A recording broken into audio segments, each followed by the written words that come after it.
Seandainya syukur dan sabar itu matiyatani, dua kendaraan. Jadi syukur dan sabar ini dua kendaraan. Ma ubali ayyatahuma arkab. Aku nggak peduli kendaraan yang mana aku naiki. Karena dua-duanya adalah baik.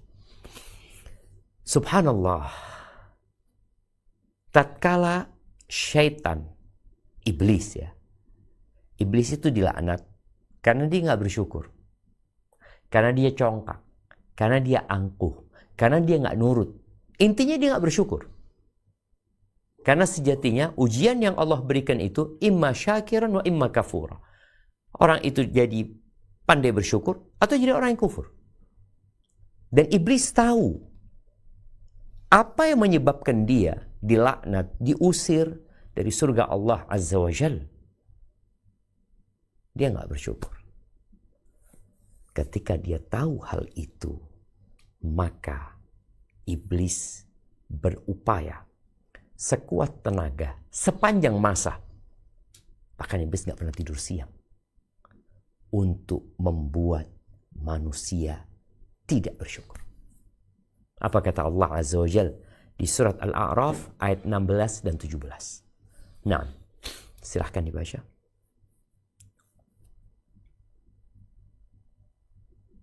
A'udzu billahi minasy syaithanir rajim. Bismillahirrahmanirrahim. Qala fabima aghwaytani la'aq'udanna lahum siratakal mustaqim. Coba dibaca lagi. Aghwaytaninya panjang. Aghwaytani. Nah. Qala fabima aghwaytani la'aq'udanna lahum siratakal mustaqim. Ahsan. Iblis menjawab, karena engkau telah menghukum saya tersesat, saya benar-benar akan menghalang-halangi mereka dari jalan engkau yang lurus. Tsumma la'atiyannahum min baini aydihim wa min khalfihim wa an aymanihim wa an syama'ilihim wala tajidu aktsarahum syakirin. Kemudian saya akan mendatangi mereka dari muka dan dari belakang mereka, dari kanan dan dari kiri mereka, dan engkau tidak akan mendapati kebanyakan mereka bersyukur taat. Barakallahu fiik. Ini menjadi poin utama, menjadi target paling besar dari iblis alaihi laknatullah. Dia akan mendatangi manusia dari arah depan, dari arah belakang, dari kanan dan kiri. Jadi 4 penjuru angin itu iblis senantiasa akan datang membisikkan berbagai macam hal. Poinnya, engkau akan mendapati kebanyakan mereka tidak bersyukur. Dalam kurung disebutkan taat. Karena iblis tidak bersyukur. Dia tidak taat. Dan dia tahu akibat dari tidak bersyukurnya dia kepada Allah Azza wa Jalla. Dan karena iblis mengatakan itu, kedudukan syukur ini ternyata tidak mudah untuk diraih. Kalau kita berbicara tadi kondisi manusia antara sabar dan syukur, ya udah mau gimana lagi kalau dapat nikmat syukur, dapat musibah bersabar. Ini mudah untuk diucapkan. Namun ternyata secara hakikat tema yang kita bahas hari ini, benarkah kita sudah bersyukur? Kebanyakan kita merasa sudah bersyukur. Apa kata Allah Azza wa Jalla di surat Saba ayat 13? Nah. Bismillahirrahmanirrahim. Ya'maluna lahu ma yasha'u min mahariba wa tamathila wa jifanin kal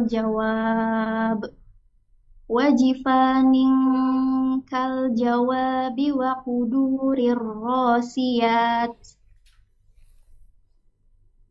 i'malu ala Dawuda syukra wa qalilum min ibadiyas syakur.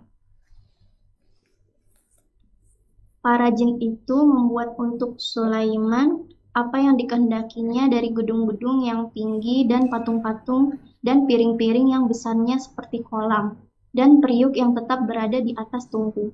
Bekerjalah hai keluarga Daud untuk bersyukur kepada Allah dan sedikit sekali dari hamba-hambaku yang berterima kasih. Allahu Akbar. Allah sebutkan nikmatnya yang Allah berikan kepada Nabi Sulaiman dan keluarga Nabi Daud secara umum. Lalu Allah berpesan, i'malu ala Dawud syukur. Kalian beramallah sebagai bentuk syukur kalian atas nikmat yang Allah berikan. Lalu Allah membuat sebuah pernyataan yang seharusnya membuat kita bersungguh-sungguh berjuang dalam meraih maqam syukur ini. Wa qalilun min ibadiyas syakur. Sedikit dari hamba-hambaku yang pandai berterima kasih. Kita pandai mengeluh. Manusia pandai menceritakan kesusahan dan kesulitan. Tapi tatkala dia mendapatkan nikmat, terkadang dia lupa. Ahibati fillah, ketika ada seorang sahabat yang merupakan salah satu ulama dari generasi sahabat Rasul sallallahu alaihi wasallam yang bernama Mu'ad bin Jabal. Rasulullah sallallahu alaihi wasallam memegang tangannya Mu'ad, menggandengnya, lalu berkata, "Ya Mu'ad, wallahi inni uhibbuka." Wahai Mu'ad, demi Allah, aku mencintaimu. Kemudian Nabi SAW mengatakan, "Usika ya Mu'ad." Ini menjadi sebuah metode yang harus dicontoh oleh umat. Jadi sebelum kita memberikan koreksi, maka jalin dulu koneksi. Jadi koneksi sebelum koreksi. Nabi SAW mengatakan, "Demi Allah, aku mencintaimu, wahai Mu'ad." Ini menjalin koneksi. Agar orang yang mau dikasih tahu, itu hatinya terbuka. Dan telah tersambung dengan kita. Baru setelah itu, Nabi Muhammad SAW berkata, "La tada'anna fi duburi kulli salatin an taqula." Jangan pernah engkau tinggalkan di penghujung setiap salat untuk berdoa mengatakan, "Allahumma a'inni ala dzikrika wa syukrika wa husni ibadatik." Ya Allah, bantulah aku. Ini ulamanya para sahabat. Disuruh berdoa, memohon bantuan kepada Allah Azza wa Jalla. Apakah bantuan dalam mengurusin rumah tangga? Apakah bantuan dalam mengelola sebuah usaha? Apakah bantuan meminta bantuan kepada Allah agar dipermudah urusan ekonomi? Ternyata tidak. Meminta bantuan kepada Allah agar senantiasa mengingat Allah. Yang kedua, bersyukur kepada Allah dan beribadah yang baik kepada Allah. Allah Azza wa Jalla mengatakan, "Fadhkuruni adzkurkum washkuruli wala takfurun." Ingatlah kalian kepada aku akan ingat sama kalian. Bersyukurlah kalian kepada aku, jangan kufur. Tapi ternyata untuk mencapai maqam syukur itu kita membutuhkan pertolongan dan bantuan Allah Azza wa Jalla. Maka doa yang baru saja kita dengar jangan hanya dibaca tanpa pemaknaan dan penghayatan. Karena Allah Jalla Jalaluh tidak mengabulkan doa yang bersumber dari hati yang lalai dan lengah. Ahibati fillah, bagaimana Rasulullah Sallallahu Alaihi Wasallam memberikan contoh kepada hambanya, kepada kita, yang mungkin sebagian kita sudah merasa baik. Sebagian kita sudah merasa bersyukur kepada Allah. Buktinya dia sholat malam. Dia menunaikan zakat. Dia berpuasa di bulan Ramadan. Ditambahi puasa Senin Kamis. Kemudian dia banyak bersedekah dan membantu fakir miskin. Coba kita lihat Rasul SAW. Bagaimana beliau hendak mencapai maqam syukur. Dalam riwayat Imam Bukhari dan Muslim dari Al-Mughirah bin Syu'bah radhiyallahu anhu qala qama Rasulullah sallallahu alaihi wasallam hatta warimat qadama. Rasulullah sallallahu alaihi wasallam salat malam sampai bengkak kaki. Sampai bengkak. Sebagian kita bengkak kakinya karena asam urat. Kebanyakan makan. Bengkak kakinya mungkin karena berolahraga yang berlebihan. Ini Rasul SAW bengkak kakinya karena berdiri panjang dalam sholat. Lalu para sahabat mengatakan, Qad ghafarallahu laka ma taqaddama min dzambika wa ma ta'akhkhar. Bukankah Allah sudah mengampuni dosa-dosamu yang lalu dan yang akan datang? Artinya udah selesai. Lalu beliau alaihi salatu menjawab mengatakan, afala akun abdan syakur. Apa enggak sepantasnya aku menjadi hamba yang pandai bersyukur kepada Allah SWT. Beliau kalau bicara rumah beliau enggak pernah direnovasi sejak beliau hijrah. Bicara ekonomi sulit. Ya naik turun. Tapi seringkali beliau di rumahnya nggak ada makanan. Ketika beliau mendapatkan rizki, beliau langsung bersyukur. Beliau ketika haji tidak menyembelih 1 ekor domba. Seharusnya orang yang berhaji itu, yang hajinya tamattu atau hajinya qiran, ya cukup. Dia motong 1 itu cukup. Menyembelih 1 ekor domba atau kambing itu cukup. Tapi Nabi alaihi salatu wasallam mengorbankan 100 ekor onta. Afala akun abdan syakura. Apa tidak sepantasnya aku menjadi hamba yang pandai bersyukur? Ahibati fillah, nikmat yang Allah berikan kepada kita itu bukan sekadar untuk dinikmati. Banyak orang mengatakan hidup itu hanya sekali, maka nikmatilah. Nikmat itu diberikan agar mengeluarkan syukur dari hamba-hambanya. Coba kita baca firman Allah di surat Al-Qasas ayat 73. Apa kata Allah Azza wa Jalla?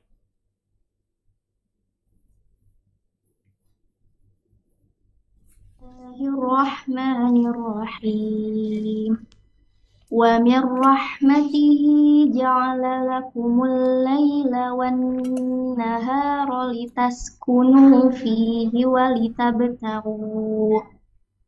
وَلِتَبْتَغُوا مِنْ فَضْلِهِ وَلَعَلَّكُمْ تَشْكُرُونَ.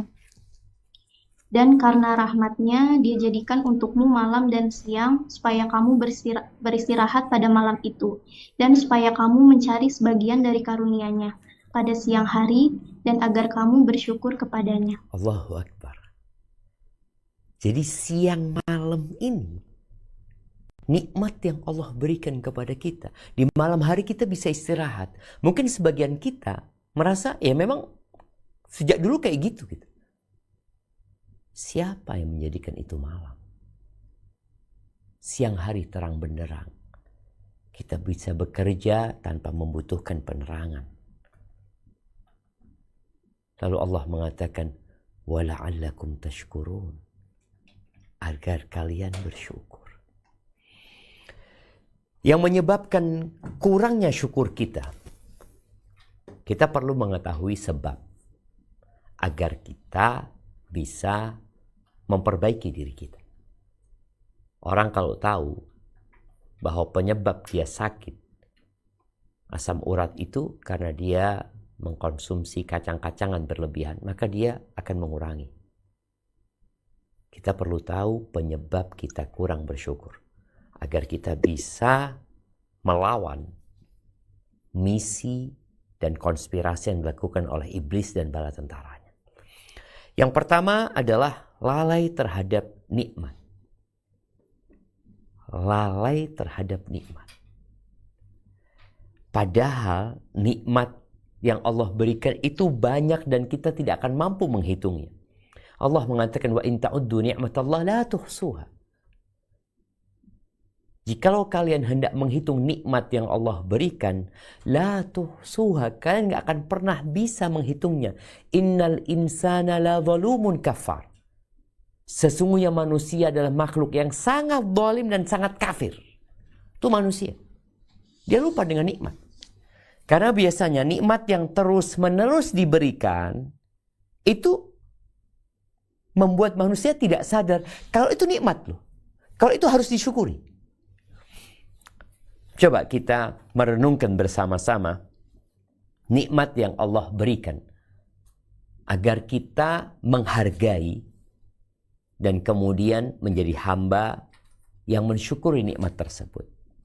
Yang pertama, nikmat penciptaan.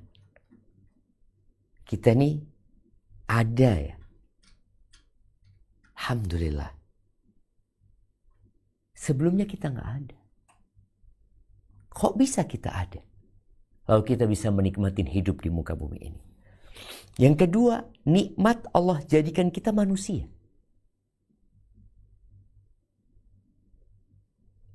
Manusia yang terhormat, manusia yang dimuliakan, dan Allah tidak menjadikan kita binatang. Walaupun kadang-kadang sebagian manusia kalau lagi marah kepada manusia lainnya, dia sebut manusia ini sebagai binatang. Enggak. Itu nikmat Allah jadikan kita sebagai manusia. Karena Allah memuliakan manusia di atas makhluk-makhluk yang lainnya. Kemudian yang ketiga, nikmat rupa yang indah. Semua laki-laki ganteng, semua perempuan cantik. Allah letakkan posisi semua di tempatnya. Tapi sebagian kita lupa kalau itu nikmat. Yang keempat, nikmat dapat berbicara dan memberikan keterangan. Itu nikmat. Kita bisa ngomong. Dan rata-rata manusia Allah berikan nikmat berbicara. Walaupun ada beberapa manusia, karena hikmah Allah Azza wa Jalla, Allah jadikan mereka bisu. Tapi kebanyakan kita bisa berbicara. Engkau pikir itu bukan nikmat? Udahkah engkau mensyukuri? Atau sudahkah kita mensyukuri nikmat bisa berbicara, bisa ngomong? Apa kata Allah Azza wa Jalla di surat Ar-Rahman ayat 1-4? Nah, di surat Ar-Rahman ayat 1-4. Tafadhali. Bismillahirrahmanirrahim. Ar-Rahman, Tuhan yang Maha Pemurah. Allamal Qur'an, yang telah mengajarkan Al-Qur'an. Khalaqal insan, dia menciptakan manusia. Allamahul bayan, mengajarnya pandai berbicara. Allahu Akbar. Itu nikmat. Kita bisa ngomong. Itu nikmat. Tapi sebagian kita biasa aja. Padahal itu nikmat lebih agung daripada nikmat harta sebenarnya. Tatkala Allah jadikan engkau bisa berbicara. Di surat Al-Balad Allah mengatakan alam naj'al lahu 'ainain wa lisanan wa syafatain. Kami menjadikan bagi manusia lisan dan 2 bibir. Kapan kita mensyukuri nikmat bibir ini? Sudahkah kita mensyukuri nikmat lisan yang Allah berikan? Oke, nikmat dapat melihat.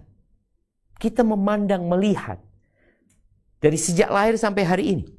Kecuali mungkin ada beberapa gelintir orang yang Allah jadikan mereka buta.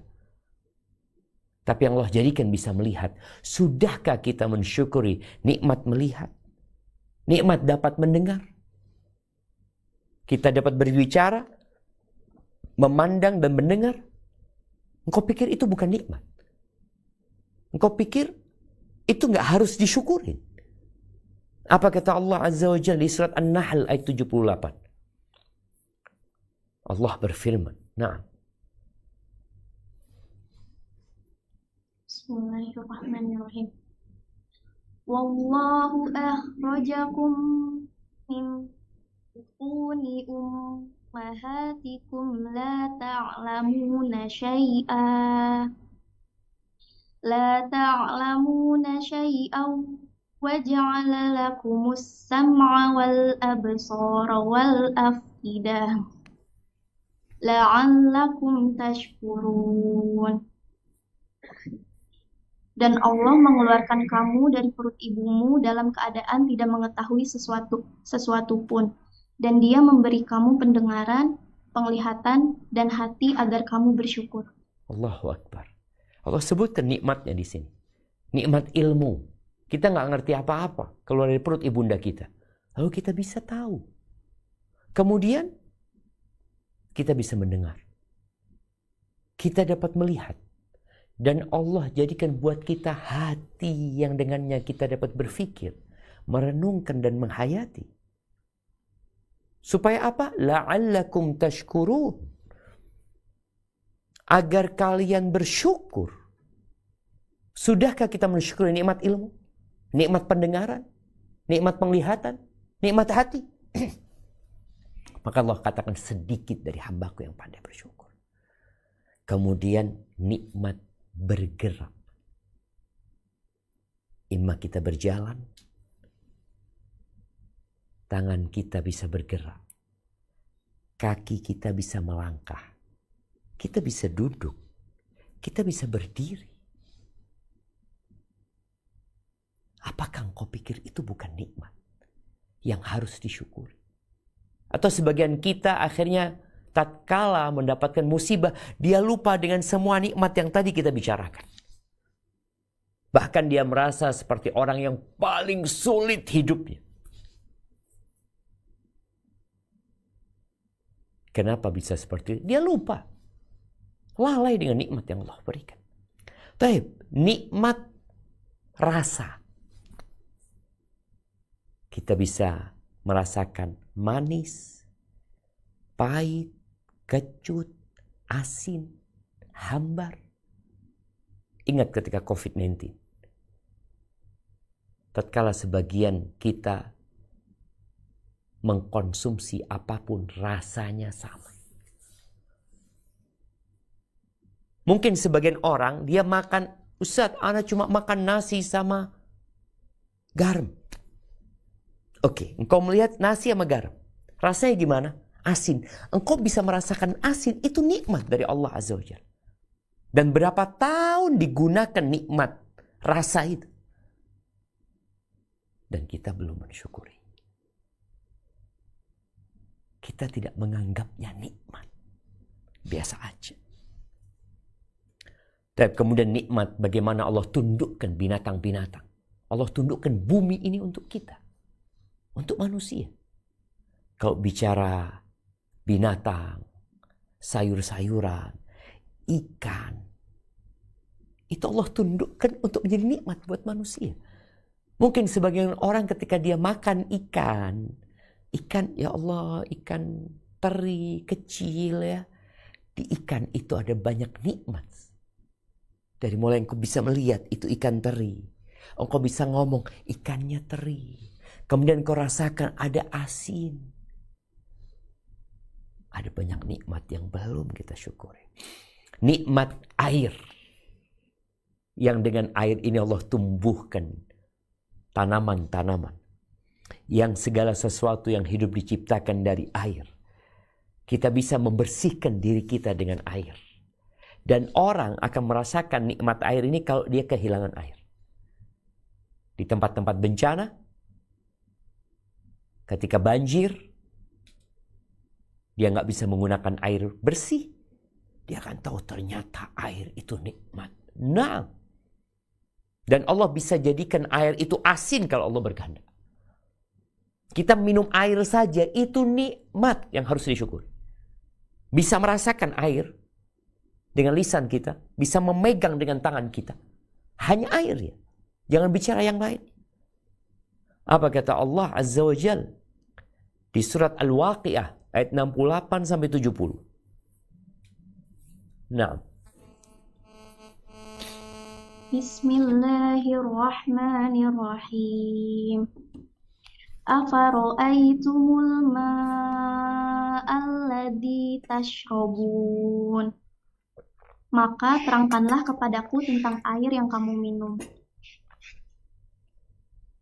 A'antum anzaltumuhu minal muzni am nahnul munzilun. Kamukah yang menurunkannya dari awan atau kamikah yang menurunkannya? Lau nasya'u ja'alnahu ujajan falaula tashkurun. Kalau kami kehendaki, niscaya kami jadikan dia asin. Maka mengapakah kamu tidak bersyukur? Allahu Akbar. Itu nikmat air. Allah bisa jadikan air itu asin. Sehingga tatkala kita menimba di sumur, tatkala kita mengambil air dari mata air, dari sungai, semuanya Allah bisa bikin asin. Tapi Allah enggak. Lalu Allah katakan, falaula tashkurun. Kenapa engkau enggak bersyukur? Mengeluh saja. Tidak taat dan patuh kepada perintah Allah Azza wa Jalla. Banyak menyimpang dari aturan. Kemudian nikmat yang paling agung, nikmat Islam. Kita menjadi orang Islam. Yang Rasul SAW mengatakan, kullu ummati yadkhulul jannah. Semua umatku itu masuk surga. Yang kata Allah Azza wa Jal, inna ad-dina 'indallahil Islam. Sesungguhnya agama yang diridai Allah di sisinya hanyalah Islam. Dan Allah mengatakan, wa man yabtaghi ghairal islami dinan fala yuqbala min. Barang siapa yang memeluk agama selain Islam, maka Allah tidak akan menerima dari dia. Wa huwa fil akhirati minal khasirin. Dan dia di akhirat akan termasuk orang-orang yang merugi. Allah tidak menjadikan kita orang-orang kafir. Allah Azza wa Jalla mengatakan, walladzina kafaru lahum naru jahannam la yuqdu alaihim fayamutu. Dan orang-orang yang kafir, bagi mereka neraka jahannam. Mereka tidak dihabisi kemudian mereka mati. Wala yukhaffafu anhum min adzabiha. Dan tidak akan ada peringanan untuk azab mereka. Kadzalika najzi kulla kafur. Begitulah kami memberikan balasan kepada orang-orang yang kafur, yang kufur, yang tidak mensyukuri nikmat Allah Azza wa Jalla. Nikmat jadi orang Islam. Di saat kita melihat dari 8 miliar manusia, hanya 2 miliar yang Islam. Tapi dari 2 miliar juga masih banyak yang belum pandai bersyukur. Tapi bicara nikmat lain, nikmat sehat, nikmat afiah, nikmat harta, nikmat anak yang dikasih anak. Oh, anak nggak dikasih anak. Lihat kepada nikmat yang lain. Nikmat makan dan minum. Nikmat bernafas. Nikmat bernafas. Kalau kita harus bernafas dengan oksigen, kita harus beli, maka insya Allah semua harta yang kita miliki nggak akan cukup. Kalau kita selama 24 jam, dikali 30 hari, dikali 12 bulan, kita harus menggunakan oksigen bernafas. Tapi kita nggak pandai bersyukur. Ahibati fillah. Itu yang pertama, yang membuat orang tidak bersyukur karena dia lalai dengan nikmat yang Allah berikan. Yang kedua, dia tidak memahami nilai nikmat tadi.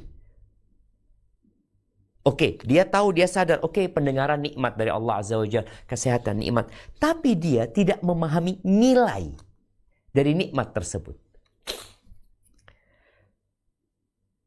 Kapan orang akan merasakan nikmat atau nilai dari nikmat itu? Ketika kehilangan.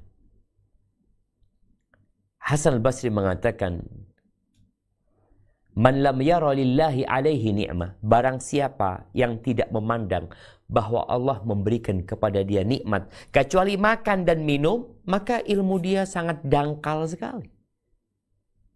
Kok yang kau lihat nikmat itu hanya harta? Ahibati fillah. Disebutkan ada seorang yang datang kepada Yunus bin Ubaid. Dia mengeluhkan kesulitan ekonomi. Dan kalau kita melihat masalah ekonomi menjadi masalah yang dialami oleh banyak orang. Apalagi sejak harga BBM atau sebagian BBM itu naik. Ya. Ini orang mengeluh kepada Yunus bin Ubaid dengan kesulitan urusan ekonomi. Lalu Yunus ingin mengingatkan orang ini dengan nilai nikmat yang ada pada dirinya. Dia mengatakan, ayasurruka bibasarika hadzal ladzi tubsir bihi 100,000 dirham. Apakah engkau mau matamu itu diganti, matamu dua ini diganti dengan 100.000 dirham. 100.000 dirham. 100.000 dirham ini 10.000 dinar ya. Jadi kira-kira 40 kilo. 10.000. Nah, 42,5 kilo emas. Engkau mau kedua matamu diganti, anggap 200 miliar. Dua mata. Maka kata, la fabiyadika, tanganmu. Dua tanganmu nih. Engkau nggak punya dua tangan tapi punya uang 200 miliar. La, kata dia, fabirijlaika, dengan kedua kakimu dah. Kalau engkau matamu tetap ngelihat, tanganmu nggak mau juga, kakimu. Engkau nggak bisa jalan kaki, nggak punya kaki. Tapi punya uang 200 miliar. La. Lalu Yunus mengatakan, ara indaka mi'inal uluf wa anta tashkul haja. Aku melihat engkau memiliki ratusan ribu dirham, tapi engkau mengeluh tentang kondisimu. Maka orang harus diingatkan dengan nilai nikmat yang Allah berikan. La in syakartum la azidannakum. Kalau kalian bersyukur, Allah akan tambahin. Kita masalahnya nggak bersyukur. Sulit, berat, susah. Hidupmu nggak pernah dapat nikmat engkau. Jantung tuh. Itu tadi Yunus berbicara yang kelihatan. Belum berbicara tentang jantung yang berdetak. Berbicara tentang ginjal yang berfungsi di saat ada orang-orang harus cuci darah. Kemudian yang ketiga yang membuat orang itu tidak pandai bersyukur, selalu melihat kepada milik orang lain.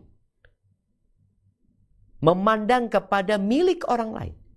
Yang akhirnya timbul iri di hatinya. Tidak ridha dengan takdir ilahi. Meremehkan nikmat yang ada pada diri. Maka kita kalau sering ngelihat status orang lain, kehidupan orang lain, harta orang lain, wajah orang lain, ya Allah putihnya dia. Udah engkau pikir nikmat Allah cuma putih itu. Ketika kau melihat kepada kulitmu, ya Allah aku ternyata coklat. Maka dia tidak bersyukur. Subhanallah jemaah. Nabi alaihissalatu wassalam menyuruh kita kalau mau memandang, pandanglah kepada yang di bawah. Kemudian yang keempat, banyak di antara manusia tidak pandai bersyukur karena dia lupa dengan masa lalu. Kalau kita melihat perjalanan hidup kebanyakan orang itu yang sukses sekarang ini nggak langsung sukses. Seringkali Anda ketemu dengan orang kaya, lalu Anda tanya sama dia, gimana ceritanya antum bisa seperti ini?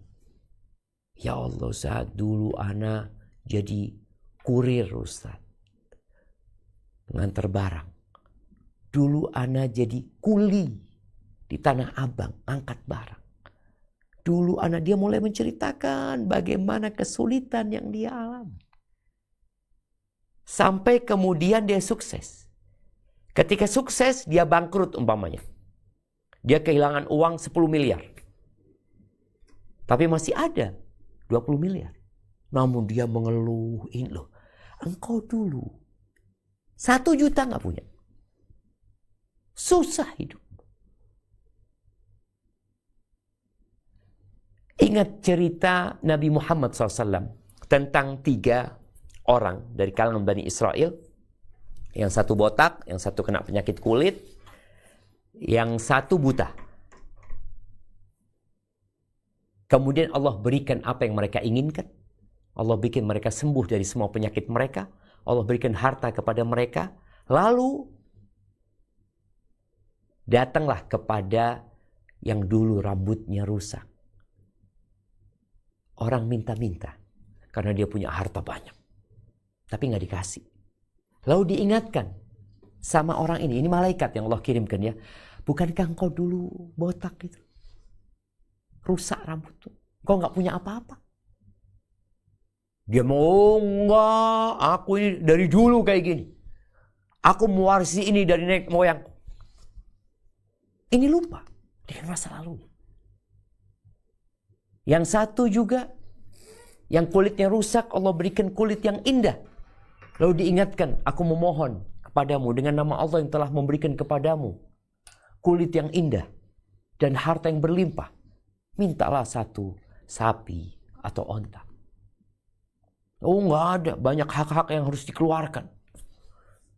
Lalu diingatkan, tunggu. Aku kayaknya kenal sama engkau. Bukankah engkau dulu itu yang rusak kulitmu? Engkau miskin. Oh enggak, aku memang kayak gini dari dulu. Dan aku mewarisi harta dari nenek moyangku. Berbeda dengan yang buta. Ketika diminta, dia mengatakan, iya, aku dulu buta. Aku dulu gak punya apa-apa. Silahkan engkau ambil semaumu. Aku tidak akan menuntutmu atas apa yang kau ambil hari ini. Di sini orang lupa bersyukur, tidak pandai bersyukur karena dia melupakan masa lalu dia. Anak kalau cerita bagaimana ketika anak jadi mahasiswa ya. Anak ingat, ya Allah dulu gak punya apa-apa, makan pun susah. Dan hampir semua manusia fase hidupnya dari 0. Kemudian naik. Ingat dengan waktu 0. Engkau akan mengatakan Alhamdulillah. Engkau akan banyak berbagi. Engkau akan banyak mengamalkan perintah Allah Azza wa Jalla. Kemudian supaya kita jadi hamba yang pandai bersyukur, lihatlah kepada yang di bawah kita. Selain tadi yang sudah kita bahas, kemudian mulai mengingat-ingat, duduk merenungkan nikmat yang Allah berikan. Coba engkau hitung dan kau tidak akan pernah dapat menghitungnya. Kemudian berdoa, memohon kepada Allah agar dijadikan hamba yang bersyukur. Lalu membaca cerita orang-orang yang pandai bersyukur. Bagaimana sih mereka bersyukur? Agar engkau terinspirasi untuk dapat bersyukur. Kemudian sering mengucapkan Alhamdulillah. Jadi kalau bicara syukur, syukur itu dengan 3 hal. Yang pertama dengan hati. Hati selalu mengakui bahwa nikmat itu dari Allah. Dan nikmat Allah itu banyak. Ini semua dari Allah. Bukan karena usahaku, bukan karena kepandaianku, bukan karena perjuanganku. Tapi ini dari Allah Azza wa Jalla. Hadza min fadli Rabbi. Terus dia menanamkan di dirinya, ini dari Allah. Aku bisa kayak gini karena Allah Subhanahu wa ta'ala. Maka dia perlu senantiasa mengingat itu dengan hatinya. Terus menumbuhkan. Yang kedua, lisannya. Bagaimana terus memuji Allah. Katakan subhanallah wa bihamdih. Katakan alhamdulillah alladzi bi ni'matihi tatimmu shalihat. Katakan alhamdulillahi ala kulli hal. Dalam kondisi susah pun kau mengatakan alhamdulillah ala kulli hal. Kenapa? Banyak nikmat Allah. Banyak. Oke, aku kena musibah ini, tapi banyak nikmat Allah Azza wa Jalla. Oleh karena itu, pernah kita bahas bahwasanya makom sabar itu ketika menghadapi musibah, sabar, ridho, ya syukur juga nantinya. Karena tetap dalam musibah ada hikmah dan nikmat dari Allah Azza wa Jalla. Kemudian yang ketiga, gunakan raga kita, nikmat yang Allah berikan. Kalau itu harta, kalau itu kedudukan, kalau itu jabatan, kalau itu nama baik, untuk mencari keridhaan Allah Subhanahu wa taala. Di tubuh kita ini ada 360 sendi. Dan setiap sendi itu ada sedekahnya. Ada syukurnya. Jadi kalau kita harus bayar, nggak cukup harta kita untuk membayar sendi-sendi itu. Orang yang lututnya bermasalah harus ganti mangkok lututnya, harus disuntik, harus seperti itu, baru sendi lututnya. Belum jari-jarinya. Ada orang yang mungkin terkena stroke, kemudian dia tidak bisa lagi menggerakkan sendi-sendi itu. Dan Nabi SAW mengatakan, ala kulli sulama min ibni Adam sadaqah. Di setiap sendi itu harus ada bayarnya, sedekah. Setiap tasbih itu sedekah, ucapkan dengan lisanmu. Tahmid itu sedekah, takbir itu sedekah, tahlil itu sedekah. Dan cukup untuk melunasi semuanya itu 2 rakaat. Salat duha. 2 rakaat salat duha. Maka gunakan harta dalam ketaatan. Gunakan raga dalam kepatuhan dan beribadah kepada Allah Subhanahu wa taala.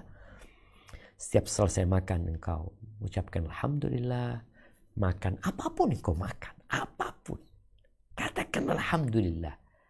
Alladzi at'amani hada wa razaqanihi min ghairi haulin minni wala quwwah. Ini doa kalau selesai makan, segala puji bagi Allah yang telah memberiku makanan ini dan memberikan rizki kepadaku tanpa ada daya dan upaya dari aku. Artinya murni dari Allah Subhanahu wa taala. Kemudian qanaah ya, dengan apa yang Allah rizkikan.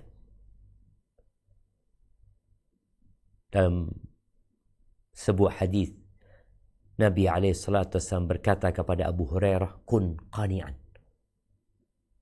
takun ashkaran nas. Jadilah engkau orang yang qanaah, yang menerima, yang puas dengan apa yang Allah berikan. Engkau akan menjadi orang yang paling bersyukur. Qanaah. Tapi kalau kita dikasih 1 terus ingin 2, ingin 3, ingin 4, terus nggak pernah puas dengan apa yang Allah berikan, maka engkau tidak akan pandai bersyukur. Dan usahakan setiap pagi dan petang kita membaca zikir pagi dan petang bersama artinya. Dan sebentar lagi kita akan masuk ke bulan Dzulhijjah. Yang punya kelebihan harta, berangkatlah haji. Oh, saya sudah haji. Berangkat lagi, nggak apa-apa. Kalau ada kelebihan harta. Ana ingat dengan kisah seseorang dari, Ana lupa Madiun atau Kediri. Ketika Ana tanya dia berapa kali berangkat haji, dia katakan 3 kali. Masya Allah, Ana ngomong. Semuanya plus, kata dia semuanya plus ya. Dulu daftar, sekarang berangkat tahun itu juga. Terus dia cerita, ketika kita haji yang pertama, Ana ngomong sama istri, nanti kalau kita dikasih rizki lagi sama Allah, kita bangun masjid ya, nggak usah haji sudah. Kan udah hajinya. Akhirnya mereka bangun masjid. Pulang dapat rizki, bangun masjid. Selesai bangun masjid, Allah kasih rizki lagi. Dia daftar haji lagi. Lalu berangkat haji yang kedua. Kemudian dia ngomong sama istrinya, nanti kalau kita dikasih rizki, jalan di kampung kita aspal ya. Kesian masyarakat di kampung itu. Kata istrinya, iya. Dan alhamdulillah pulang dari haji kedua, dia dapat rizki dari Allah. Dia aspal jalan di kampung itu. Kemudian kata dia, Allah kasih rizki lagi. Mereka berangkat yang ketiga. Itu salah satu bentuk kita mensyukuri nikmat yang Allah berikan. Dan kurban. Tidak semua berangkat haji karena kuotanya terbatas. Tapi yang punya kelebihan harta, dia masih bisa merasakan apa yang dirasakan jemaah haji. Salah satunya dia berkorban. Usahakan ketika engkau berkorban yang maksimal. Tadi kita ingat Nabi SAW 100 ekor onta. Engkau dikasih rezeki berapa sama Allah. Dan ingat, perhitungan apa yang kita keluarkan itu persentase. Persentase. Nabi SAW punya 1 ekor kambing, ya itu yang dipotong. Punya 100 ekor, itu yang dipotong. Dan kita punya harta berapa? Usahakan berkorban yang paling istimewa. Dan Allah sejatinya tidak menerima darah dan dagingnya. Tapi yang Allah terima ketakwaan kita. Dan itu salah satu bentuk syukur kepada Allah Azza wa Jalla. Barakallahu fiik. Itu yang dapat Anda sampaikan, kurang lebihnya mohon maaf. Semoga memotivasi kita untuk menjadi hamba yang bersyukur kepada Allah Subhanahu wa taala, dan teruslah berdoa, Allahumma a'inna ala dzikrika wa syukrika wa husni ibadati. Mungkin kita masuk ke sesi tanya jawab. Anda kembalikan ke moderator. Jazakillah khair. Jazakallah khair Ustaz, atas ilmu yang telah diberikan, dan Afwan izin untuk membacakan pertanyaan pertama yang masuk. Bismillah, semoga Ustadz selalu dalam lindungan Allah. Amin ya rabbal alamin.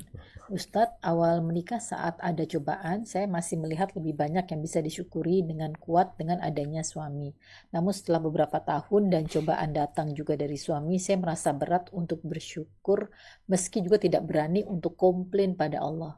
Saya merasa saat zikir Alhamdulillah lebih jadi kewajiban. Apakah merasa terpaksa menerima karena tidak ada pilihan, namun juga tidak komplain kepada Allah, bisa dianggap bersyukur meskipun sedikit. Ini satu lagi yang juga serupa Ustadz, ada yang mengatakan bahwa setiap kita zikir dengan Alhamdulillah, maka sebaiknya kita selalu mengingat-ingat setiap satu Alhamdulillah itu terkait dengan nikmat yang telah kita rasakan. Kadang-kadang kita dengan waktu yang terbatas hanya langsung berzikir, kita memahami apa yang kita ucapkan, namun kita tidak mengingat-ingat satu demi satu apa yang telah Allah berikan. Apakah itu juga bisa diterima, Ustaz? Barakallahu fiik. Naam ahibbati fillah. Apabila kita memandang hidup ini dengan kacamata yang sempit, maka akhirnya kita akan merasa banyak musibah dan lupa dengan nikmat. Tadi kita berusaha untuk menyebutkan satu persatu beberapa nikmat ya. Beberapa nikmat yang Allah berikan. Bisa berbicara, bisa mendengar, bisa melihat, bisa duduk, bisa nulis pertanyaan, bisa ngikutin kajian. Itu nikmat. Kalau dikatakan komplain sama Allah Azza wa Jalla, Allah kasih banyak. Dan yang kita berikan kepada Allah sedikit. Engkau mau komplain gimana? Jadi orang kalau dikasih kerjaan banyak, dikasih gaji sedikit, pantas komplain. Contoh nih, dikasih gaji 1 bulan 10 juta. Tapi kerjanya 24 jam. Nggak boleh pulang ke rumah. Nah, ini gimana gitu loh. Aku punya keluarga, aku butuh istirahat, aku butuh terus. Dia akan sebutkan banyak hal. Artinya nggak pantas gaji segitu. Tapi ini Allah kasih sama kita banyak. Dan balasan kita sedikit. Maka nggak ada yang masuk surga dengan amalannya. Terus dikatakan kita mau komplain sama Allah Subhanahu wa taala. Nikmat Allah lebih banyak daripada musibah. Tapi intinya tadi, hidup kita itu antara nikmat dan musibah. Semua manusia. Dan bukan hanya dirimu. Kalau tadi katakan aku mau komplain sama Allah, gimana gitu ya. Loh, apa yang kau hendak komplainkan kepada Allah? Sedangkan Allah maha baik sama engkau. Boleh jadi engkau melihat kepada orang lain. Bicara suami, engkau melihat kepada kekurangannya. Sehingga engkau akan hidup susah. Apakah dikatakan engkau bersyukur? Allah mengatakan wa qalilun min ibadiyas syakur. Sedikit dari hambaku yang pandai bersyukur. Sedikit. Nanti kebanyakan kita mengeluh. Padahal Allah udah kasih banyak. Nabi Ayub. Nabi. Bagaimana Allah ambil semua hartanya. Allah matikan semua anaknya. Ditambah lagi nama baik beliau. Ya, namanya orang habis kaya raya, habis banyak anaknya, kemudian jatuh miskin, dikasih penyakit sama Allah Azza wa Jalla. Akan semakin berat ujian itu. Orang kalau dari kecil miskin ya biasa. Tapi orang kaya jatuh miskin ini perlu dikasihani. Ini Nabi Ayub alaihissalam. Apa doanya? Wa ayyuba idnada rabbahu anni massaniya dhurr wa anta arhamur rahimin. Dia mengatakan aku nih ditimpa sesuatu, disentuh oleh penyakit, oleh satu hal yang membahayakan, dan engkau yang paling pengasih di antara semua yang mengasihi. Ketika kita memandang kepada nikmat Allah Azza wa Jal, lalu kita memandang kepada orang-orang yang susah hidupnya, yang ada di bawah kita, dan kita memandang kepada amal soleh kita yang masih sedikit, plus dosa-dosa yang terus kita lakukan, maka kita akan mengatakan, Ya Arhamar Rahimin, irhamna. Minta maaf ya Allah. Allahumma innaka afuun tuhibbul afwa fa'fu anni. Belum lagi, di musibah tadi ada penghapusan dosa. Ada nikmat di situ. Ada pengangkatan derajat dalam musibah yang menimpamu. Terus engkau merasa, ya Allah kok berat banget ini itu. Ya, semua akan berat kalau kita emban sendiri. Tapi kalau kita serahkan sama Allah, jadi ringan. Apa kata Nabi Yaqub alaihi salam? Innama ashku bathi wa huzni ila Allah. Aku mengeluhkan kesulitan, kesusahan, kecemasanku kepada Allah. Jadi itu yang harus dilakukan. Adapun tadi berkaitan dengan apakah setiap kita mengatakan Alhamdulillah kita perlu mengingat nikmat Allah? Iya, karena nikmat Allah banyak. Kalau engkau mengatakan Alhamdulillah segala puji bagi Allah, hanya sekedar kewajiban, engkau akan dapat pahala. Jadi kita mengatakan Alhamdulillah tanpa kita memahaminya pun tetap dapat pahala. Tapi kalau kita mengatakan Alhamdulillah dengan penuh penghayatan dan pemaknaan, akan segala puji bagi Allah. Ya Allah, engkau maha baik sama aku ya Allah. Banyak nikmat. Alhamdulillah, Alhamdulillah, Alhamdulillah, Alhamdulillah. Terus kita ucapkan hal itu. Walaupun kadangkala di awal itu kita belum menyatu zikirnya dengan hati. Karena zikir itu amalan lisan. Hati ini memikirkan dan merenungkan isi dari zikir tersebut. Nanti lama-kelamaan akan nyambung dan menyatu dengan hati. Dan semoga kita lebih mensyukuri nikmat yang Allah berikan. Hadza wallahu a'lam bissawab. Naam. Jazakallahu khair Ustaz. Pertanyaan berikutnya Ustaz. Naam. Assalamualaikum warahmatullahi wabarakatuh. Waalaikumsalam warahmatullahi wabarakatuh. Ustadz, Alhamdulillah saya diberkati dengan 3 orang anak. Yang paling besar laki-laki baru tahun pertama kuliah di negeri. Yang kedua perempuan SMA kelas 2 dan yang terakhir laki-laki baru kelas 5 SD. Ustadz, anak saya yang perempuan sejak kecil selalu tidak mau kalah terutama pada abangnya. Waktu kecil misal dia akan marah kalau lihat abangnya sudah sholat subuh sementara dia baru bangun. Dan ini berlanjut sampai sekarang termasuk soal akademik. Saya dan suami senang-senang saja karena positif. Tapi saya kepikiran setelah mendengar kajian Ustadz tadi. Khawatir anak perempuan saya jadi sulit untuk bersyukur dengan yang telah dimilikinya saat ini. Dia maksa mau masuk akunting karena abangnya juga jurusan ekonomi. Padahal dia nggak terlalu bagus di matematik dan sangat bagus dalam bahasa dan menghafal. Alhamdulillah dia sudah hafal 3 juz sendiri. Mohon nasihatnya Ustadz, apa yang harus saya bicarakan kepada anak perempuan saya, mengingat dia sudah remaja, bukan anak kecil lagi. Barakallahu fikum. Masya Allah, barakallahu fiik.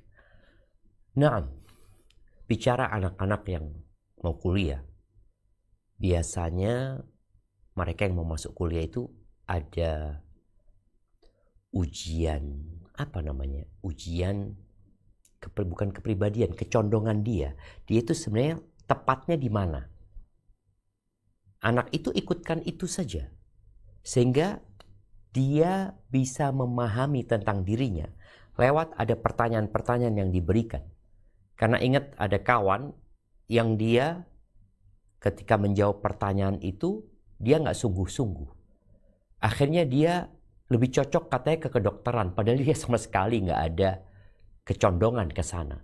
Tapi ketika dia menjawab itu tidak dengan sungguh-sungguh, akhirnya yang membaca hasil ujian dia salah juga mengarahkan dia kemana dia harus belajar dan kuliah. Maka mungkin orang tua bisa menyuruh anaknya atau mengarahkan anaknya untuk ikut ujian. Ujian apa namanya ya? Ada yang tahu? Ujian apa? Bukan Psikotes ya Ustadz? Psikotes, iya. Yang dia jawab itu sehingga dia tahu dia condongnya ke matematika, kayak dia ke sosial, atau dia ke IPA, kemana. Itu kalau mau kuliah, anak nggak tahu. Dulu ya, anak punya kawan menceritakan seperti itu, sehingga anak itu jadi tahu, aku ini cocoknya kemana. Karena kadang-kadang kalau orang tua yang mengarahkan, anak tuh nggak mau, karena dia, tadi disebutkan, dia ingin bersaing dengan kakaknya. Padahal Allah memberikan kelebihan buat dia di bab lain. Mungkin orang tua perlu mengajak anaknya diskusi, kemudian ditampilkan kelebihan-kelebihan dia. Sehingga dia tahu sebenarnya engkau cocoknya kemana. Karena subhanallah, nggak semua orang harus jadi dokter. Nggak semua orang harus jadi akuntan. Nggak semua orang harus jadi seperti apa yang dia inginkan. Dia menginginkan sesuatu, tapi kadang-kadang kemampuannya nggak ke sana.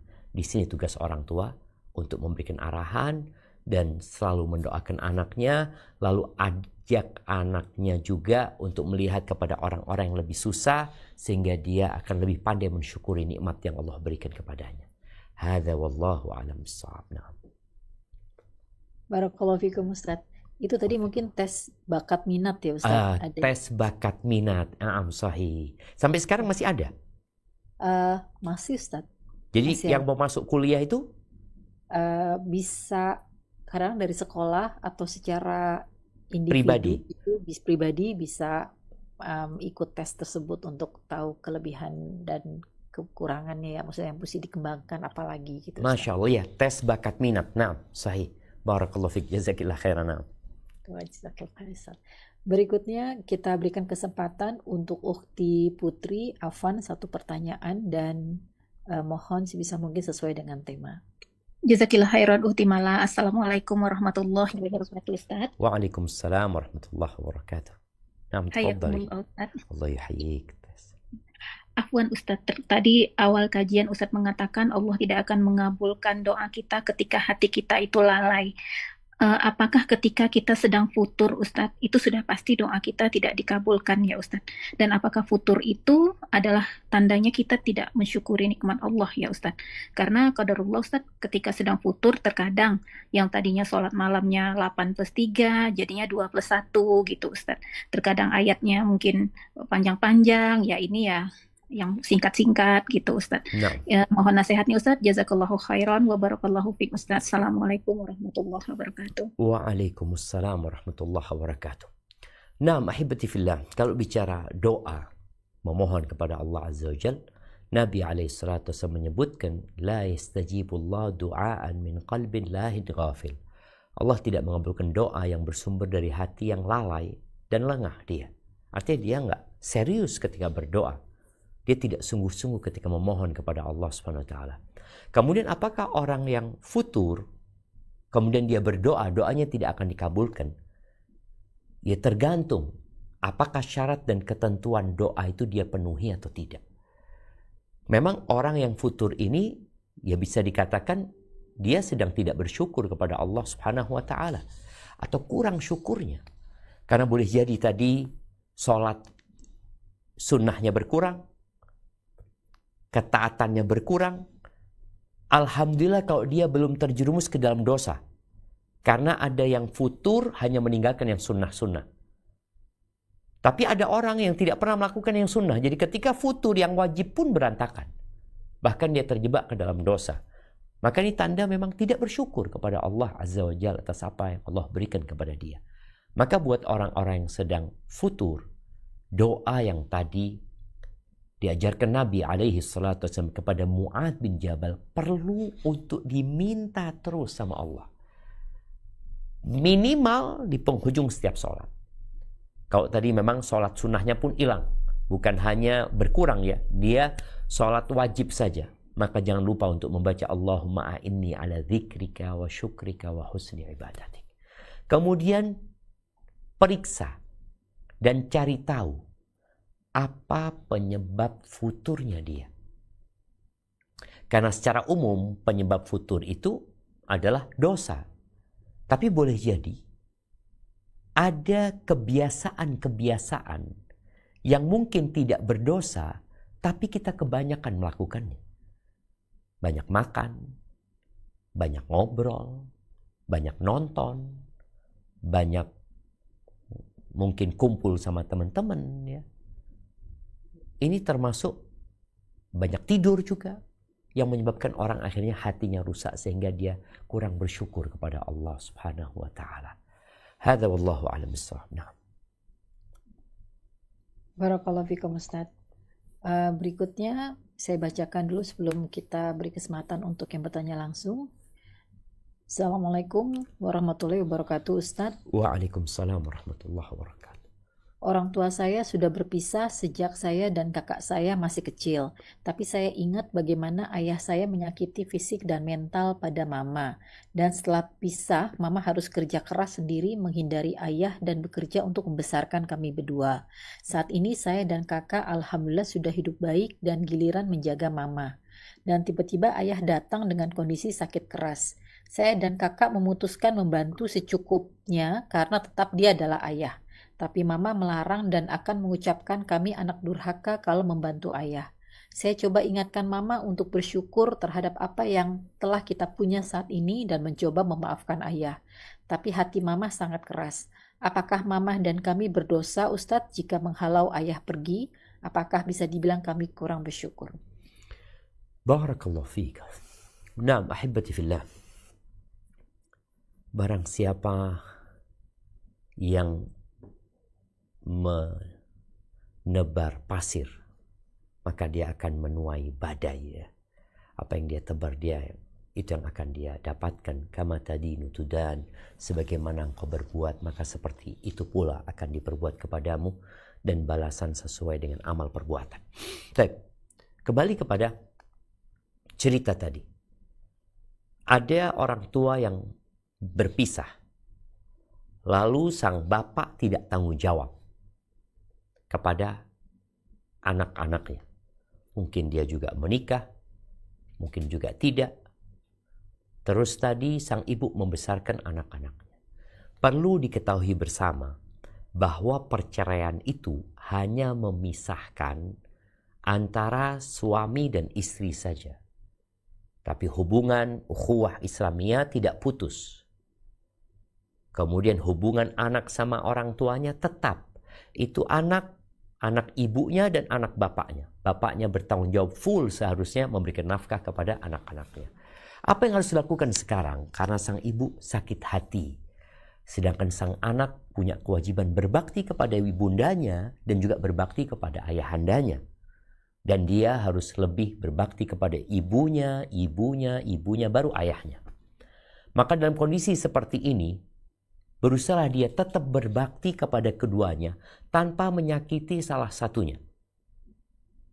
Alhamdulillah dua anaknya memahami kewajiban tersebut. Hanya saja mereka memiliki ibu yang tidak mau menerima hal itu karena kezaliman yang pernah dilakukan oleh mantan suaminya. Maka silahkan ayahnya mungkin diletakkan. Kalau tadi kan sepertinya ditaruh di rumah yang sama, padahal mereka sudah bukan suami istri. Maka letakkan ayahnya di tempat lain, Kalau perlu ada pembantu, dikasih pembantu yang merawat ayah tanpa ibu tahu. Tanpa ibu harus tahu. Karena kalau ibu tahu hanya akan menambah kebencian nanti antara ibu sama anak-anaknya. Jadi kadang-kala kita berbakti itu nggak harus salah satu orang tua kita tahu. Berusaha kita berbuat baik sama ayah kita, walaupun dia pernah melakukan kezaliman. Karena kewajiban anak berbakti kepada orang tuanya bukan kalau orang tuanya baik saja, tapi dalam kondisi orang tuanya kafir pun menyuruh kepada kekufuran, tetap kita berusaha untuk berbakti kepadanya. Maka nasihat anak, berusaha untuk berbakti tanpa diketahui oleh ibu. Hadza wallahu a'lam bissawab. Jazakallah khair Ustaz. Berikutnya tafadholi untuk Ukhti Ani. Afwan, satu pertanyaan dan sesuai dengan tema. Syukron Ukhti. Assalamualaikum Ustadz. Waalaikumsalam warahmatullahi wabarakatuh. Tafadhali.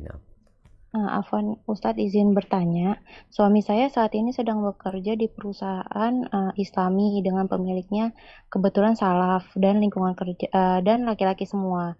Namun gajinya qadarullah pas-pasan Ustadz dengan pengeluaran kami. Tapi saat ini suami saya sedang ditawarkan di pekerjaan dengan gaji hampir 2 kali lipat Ustadz, tanpa melamar pekerjaan ya Ustadz. Jadi tahu-tahu ditawarin gitu.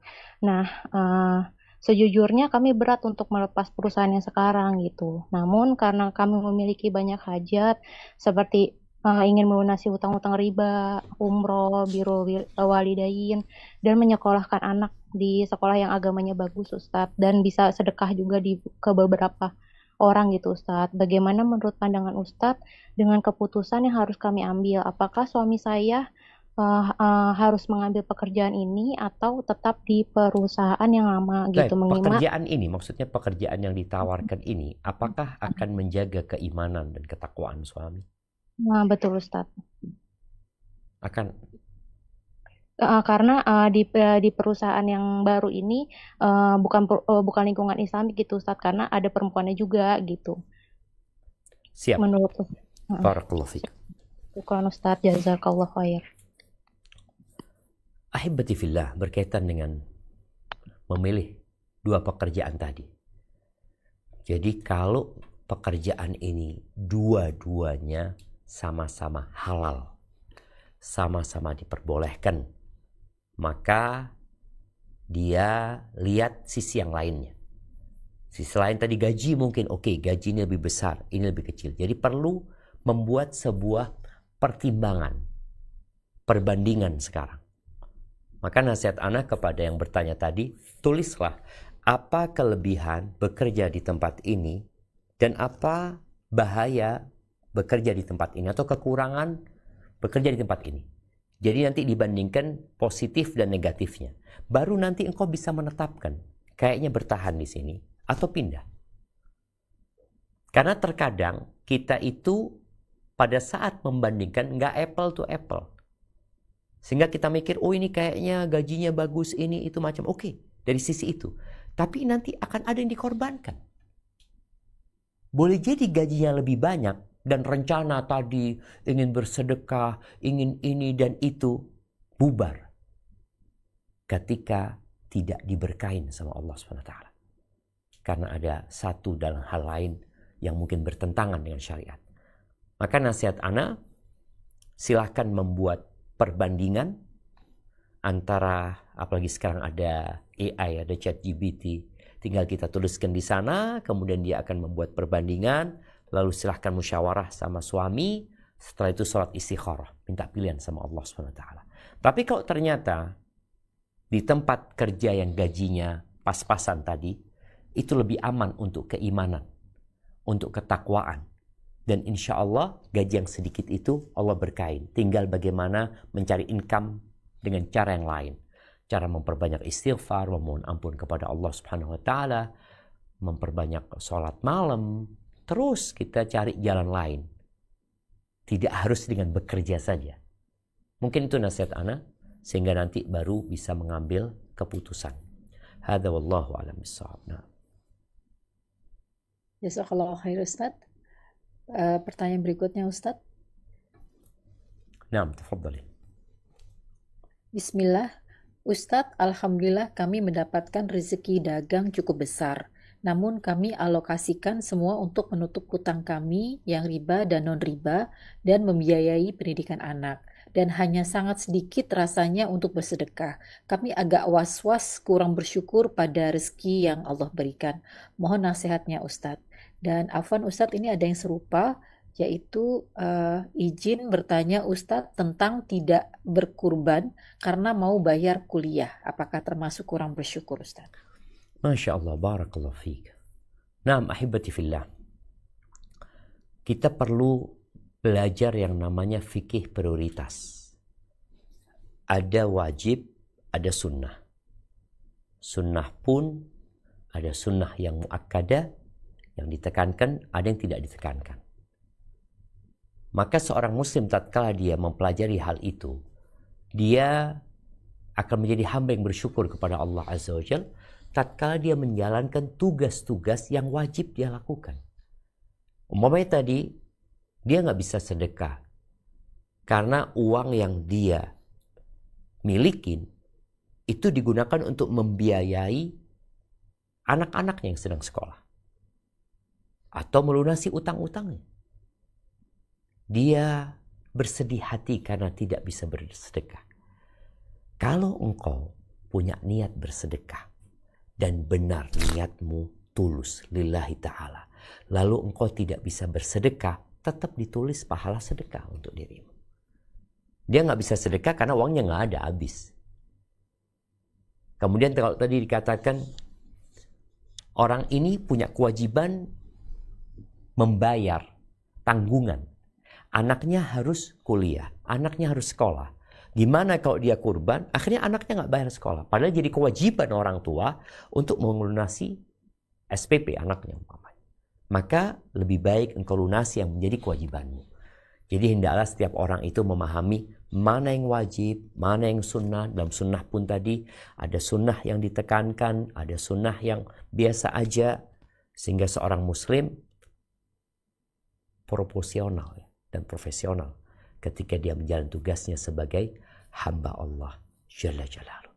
Jangan sampai engkau bersedekah kepada orang lain, anakmu yang menjadi kewajibanmu, ternyata nggak dikasih nafkah. Atau istri nggak dikasih nafkah. Terus kadang-kala kita bantu orang lain, tetangga kita lupakan. Hada wallahu a'lam bissawab. Barakallahu fiik Ustadz.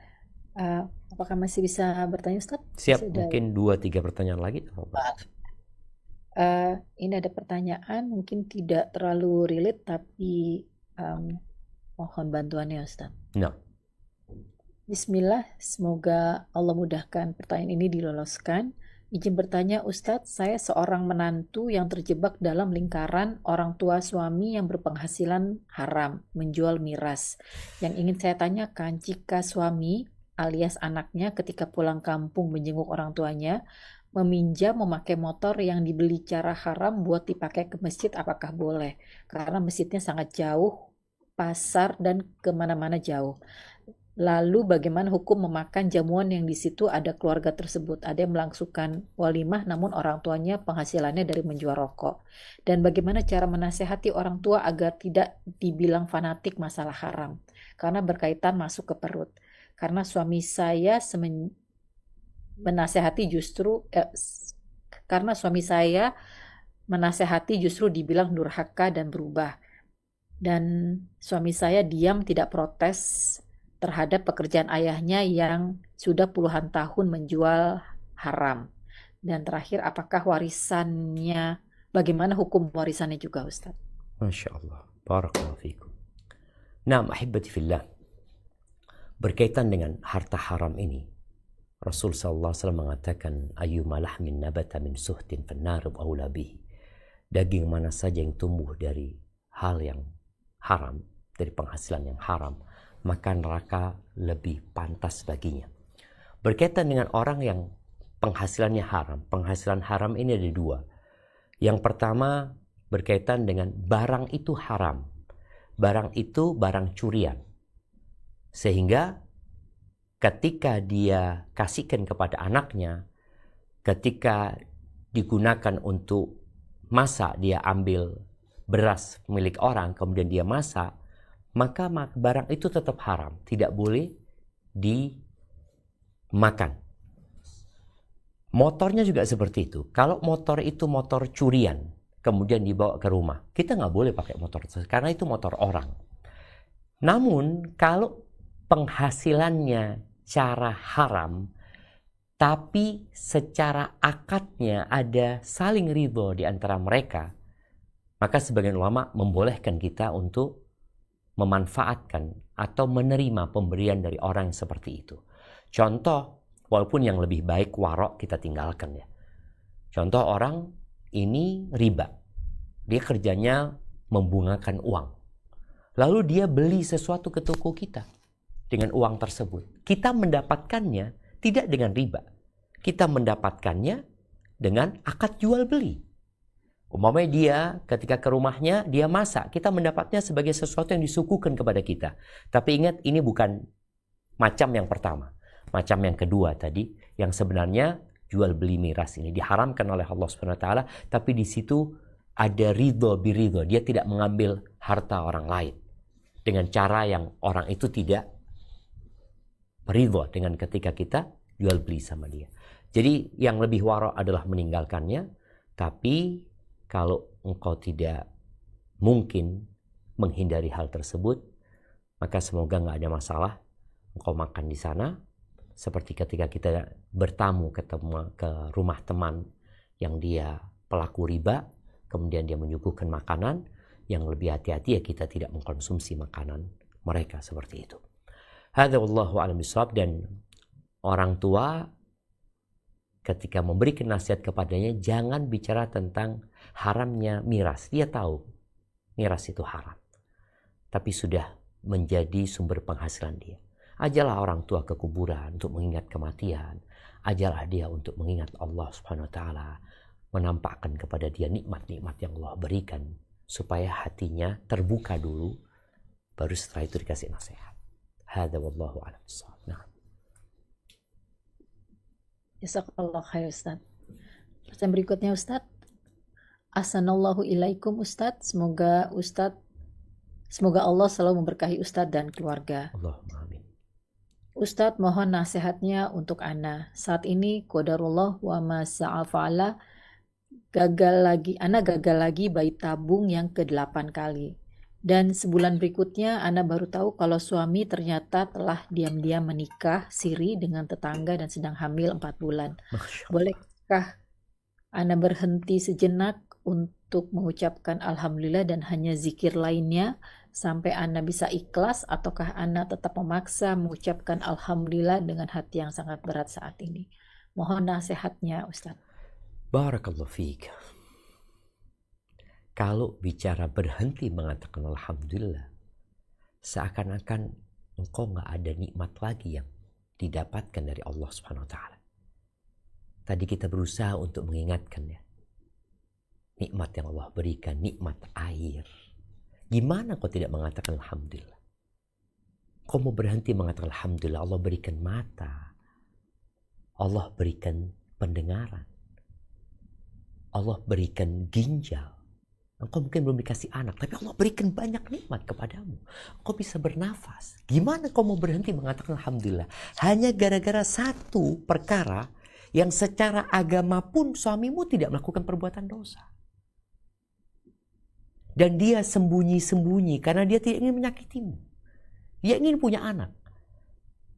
Dia sudah berusaha mendampingimu. Tadi disebutkan sampai 8 kali berusaha. Dan dia nikah sembunyi-sembunyi karena tidak ingin menyakiti. Dia bukan sok jagoan mengatakan aku akan menikah, itu hakku. Enggak. Maka rasa suami anti suami yang baik. Dan kalau Allah memberikan ujian itu kepada anti, yakinlah anti mampu untuk menghadapinya. Dan jangan lupa, masih banyak nikmat yang Allah berikan kepada anti. Jadi tetap anti harus mengatakan alhamdulillah ala kulli hal. Kalau engkau mengatakan karena itu dianggap musibah, katakan alhamdulillah ala kulli hal. Tapi ingat, di nikmat-nikmat yang lain engkau harus bersyukur. Hadza wallahu a'lam bishawab. Nah. Barakallahu fikum Ustaz. Berikutnya Ustadz. Bismillah, Assalamualaikum ilaikum. Izin bertanya Ustadz, kami berazam untuk setiap tahun bisa berangkat umroh sekeluarga dengan menabung sedikit demi sedikit. Tetapi ada dari keluarga kami yang belum berangkat umroh karena memang kurang mampu dari sisi biaya. Manakah yang harus kami utamakan Ustadz? Mengumrohkan keluarga yang belum berangkat umroh, sedang kami tidak berangkat karena keterbatasan biaya, ataukah kami mengutamakan kami sekeluarga yang berangkat umroh Ustadz? Mohon nasihatnya. Barakallahu fiik. Ahibati fillah. Yang pertama, kewajiban umroh ini kewajiban bagi yang mampu. Yang tidak mampu nggak wajib.